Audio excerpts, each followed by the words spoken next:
മറ്റ് ഇപ്പം അസുഖമായിട്ട് ബന്ധം അലർജി പ്രോബ്ലംസ് ഒക്കെ ഉള്ളതുകൊണ്ട് ശരീരത്തെ മൊത്തത്തിലുള്ള മെറ്റബോളിസത്തിന്റെ തകരാറുകളും ഒക്കെ കൊണ്ടാണ് അങ്ങനെയൊക്കെ വരുന്നത്. ഇമ്മ്യൂണിറ്റി പ്രോപ്പറായിട്ട് വർക്ക് ചെയ്യാത്തതിന്റെ പ്രശ്നങ്ങളൊക്കെ ഉണ്ട്. അപ്പം അതൊക്കെ സെറ്റ് ചെയ്ത് ഇപ്പോൾ ബോഡി തന്നെ നാച്ചുറൽ വേയിൽ ഹീല് ചെയ്തു. അതാണ് ഈ ഹെൽത്തി ആയിട്ടുള്ള കണ്ടീഷൻ മെയിൻറ്റെയിൻ ചെയ്യാൻ കാരണം എന്ന് വെച്ചാൽ ബോഡി സ്വയം ആ ഒരു ഹെൽത്തി കണ്ടീഷനിലേക്ക് എത്തിച്ചേർന്നു.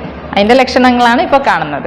അപ്പോൾ അതിനിടയിൽ നമുക്ക് വൈറൽ ഇൻഫെക്ഷൻ കൊണ്ട് സാധാരണ നമ്മൾ ജലദോഷ പനിയൊക്കെ വരാം. നമ്മൾ ഈ ഒരു സിസ്റ്റത്തിലൂടെ തന്നെയാണ് അതും കറക്റ്റ് ചെയ്യുന്നത്. അപ്പോൾ നമ്മൾ ഏകദേശം ഈ ഒരു വർഷം നമ്മൾ ട്രീറ്റ്മെൻറ്റ് കഴിയുമ്പോഴത്തേക്കും എങ്ങനെ ഈ ഹെൽത്തി വേയിൽ ജീവിക്കണം എന്നുള്ളൊരു നോളജും കൂടിയാണ് ഇവർക്ക് കിട്ടുന്നത്.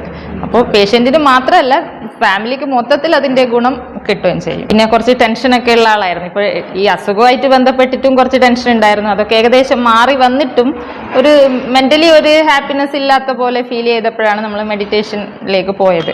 അപ്പം എല്ലാവർക്കും ഉണ്ടാകുന്ന പോലെ ചെറിയ സ്ട്രെസ്സും കാര്യങ്ങളൊക്കെ ഉണ്ടായിരുന്നു.